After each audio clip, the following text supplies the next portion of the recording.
Assalamualaikum warahmatullahi wabarakatuh. Salam sejahtera untuk semuanya. Bertemu lagi dengan saya, Prof. Bayu Hardi, dalam mata kuliah Organisasi Sosial dan Sistem Kekerabatan yang kali ini sudah menginjak pada pertemuan ke-6. Oke, akan saya lanjutkan untuk saat ini mengenai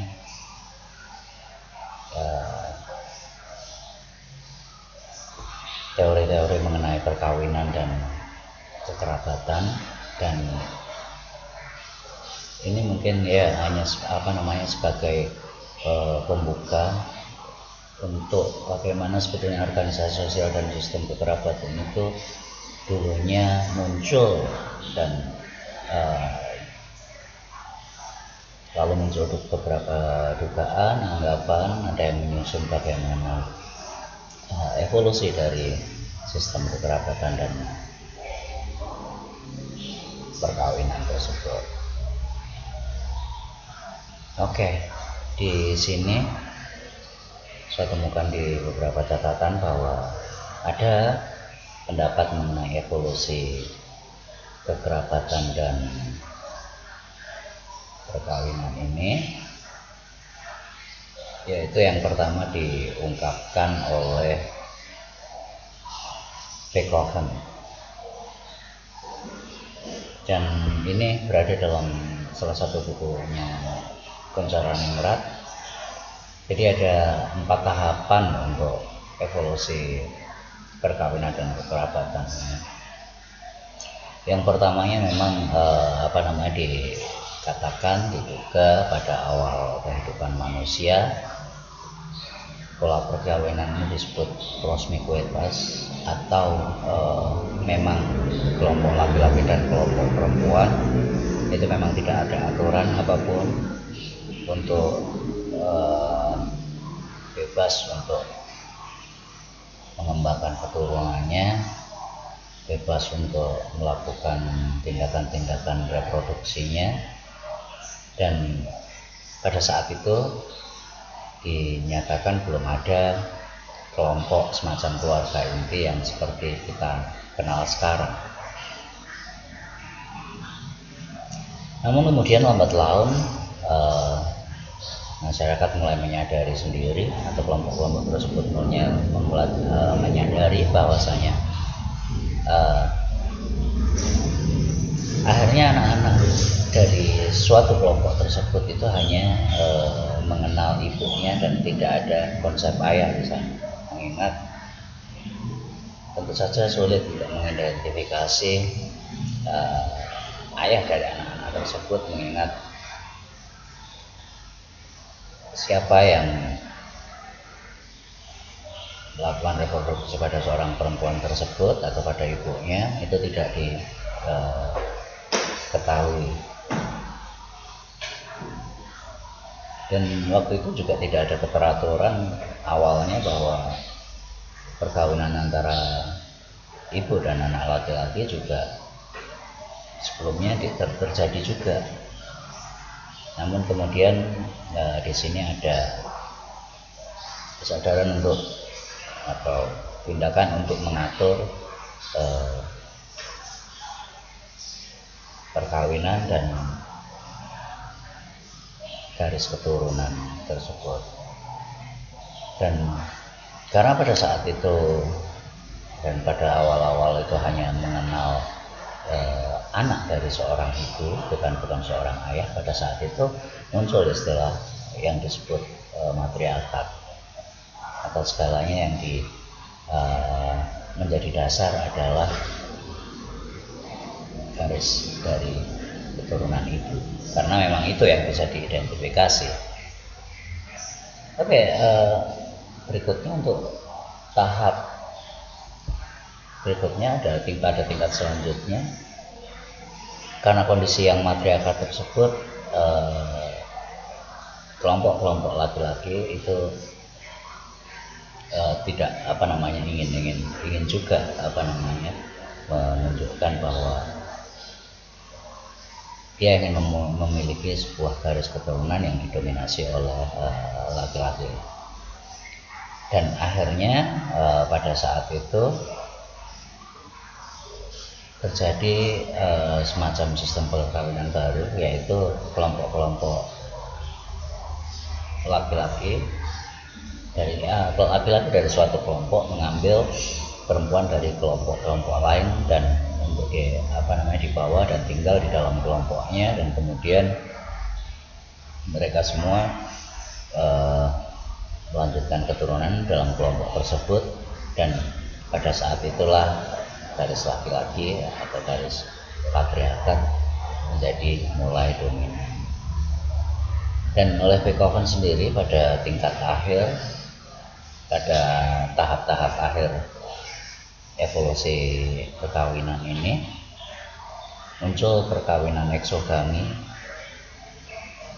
yang kembali menjadi yang tadi mengambil dari kelompok-kelompok dari luar, kemudian kembali mengambil kelompok-kelompok perempuan-perempuan dari kelompok-kelompok dari dalam. Dan disinilah mulai muncul keluarga inti, bahwa mereka bisa tinggal lengkap, ayah, ibu, dan juga anak-anaknya. Dengan demikian muncul kemudian garis parental atau garis dari kedua orang tuanya. Oke, yang berikutnya ada lagi di sini evolusi perkawinan dan kekerabatan yang menurut McLennan. Nah, McLennan ini didasari pada diambil dari isai-isainya dalam arti primitive marriage atau perkawinan primitif, dan juga the worship of animal and plant atau pemujaan terhadap hewan dan tanaman. Dari kedua buku ini ditemukan bahwa ada sebuah sistem yang relatif umum di dunia ini, yaitu adalah istilah kawin rampas. Dan ada banyak di belahan bumi ini yang menggunakan cara tersebut, walaupun kawin rampas yang terakhir ini lebih cenderung sebagai sebuah tindakan yang simbolis, dalam arti itu tidak sesungguhnya merupakan kawin rampas yang dalam arti dirampas atau diculik dan lain sebagainya. Namun ini semua memang sudah ada kesepakatan dari keluarga bahwa ada aturan-aturan tertentu, dan juga semuanya sudah disepakati, hanya saja secara simbolis mengambil atau menculik seorang anak perempuan orang lain dan kemudian dibawa ke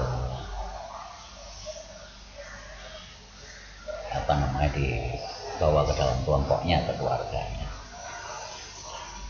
Dan sebetulnya kalau misalnya pada masa awalnya atau masa aslinya yang belum secara simbolis di sini, awalnya terjadi itu sebetulnya muncul ketika ada satu kelompok kekurangan jumlah perempuan, baik itu karena dulu ada beberapa tradisi bahwa ketika memiliki anak perempuan itu cenderung tidak dirawat atau bahkan dibunuh, sehingga karena mereka lebih mengharapkan anak laki-laki yang kuat dan sehat, ya tuntutan dari lingkungan alam yang keras mungkin pada saat itu. Nah, ini kemudian terjadi kekurangan populasi perempuan, sehingga dibutuhkanlah sebuah cara kawin rampas seperti ini.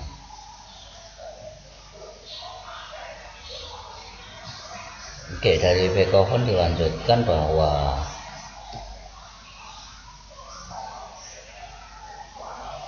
tentang poliandri pada suku Nayar di sini.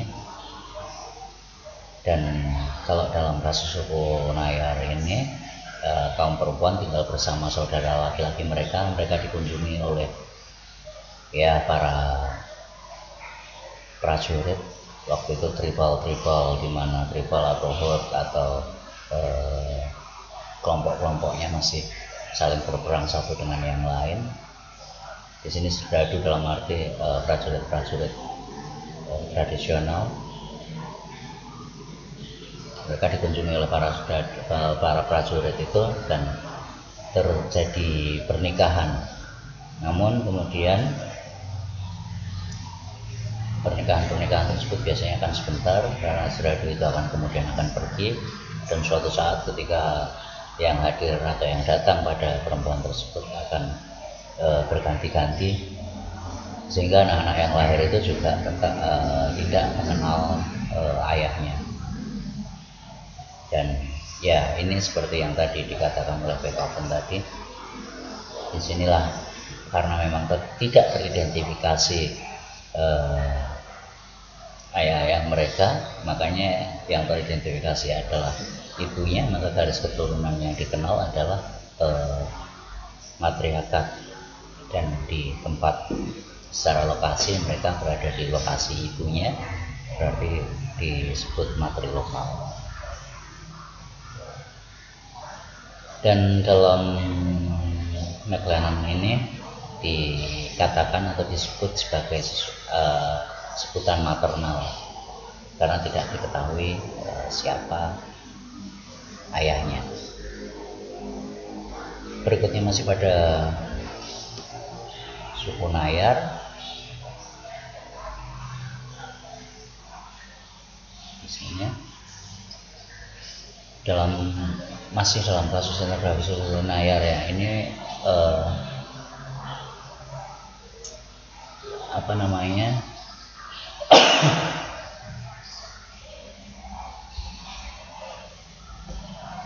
memang menarik pada siklus hidupnya. Biasanya ketika perempuan itu memasuki masa pubertas atau memasuki masa kedewasaan, itu mereka sudah mulai dinikahkan dengan lelaki dari kelompok-kelompok yang sudah ditetapkan daripada tradisi. Jadi memang ada perjanjian-perjanjian dari tradisi tersebut, dan pernikahan ini setelah 3 hari selesai, cukup perempuan-perempuan itu bebas kembali untuk memilih kembali kekasih-kekasihnya atau orang-orang yang nantinya akan mendatangi dia berikutnya. Dan kadang-kadang hal ini terjadi bahwa mereka tidak hanya kedatangan satu laki-laki, namun beberapa laki-laki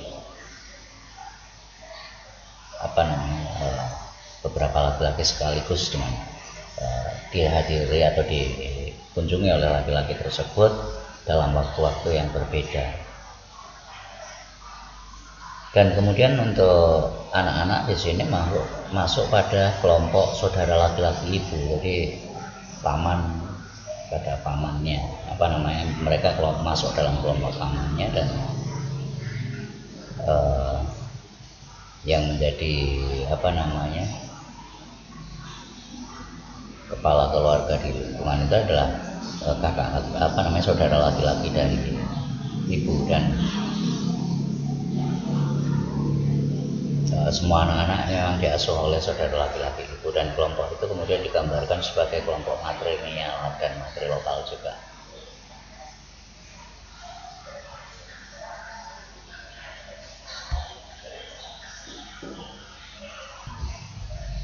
Kemudian ini bukan kasus di Nayar lagi, tapi McLennan menjelaskan mengenai kasus di tempat lain seperti di Tibet.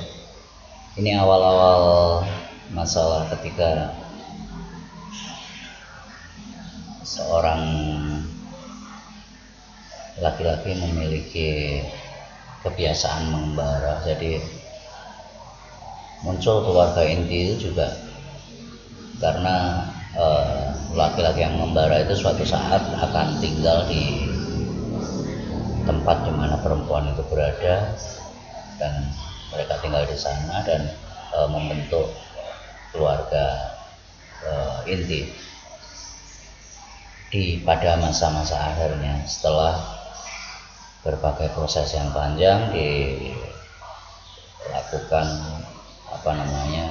bahwa perempuannya telah sebelumnya berganti-ganti pasangan datang dan pergi hingga suatu saat terbentuklah suatu keluarga inti. Dan ya tadi merupakan dalam waktu yang bersamaan, hanya hari yang berbeda, dan ini sebetulnya merupakan salah satu peninggalan dari kebiasaan poliandri atau tradisi-tradisi poliandri.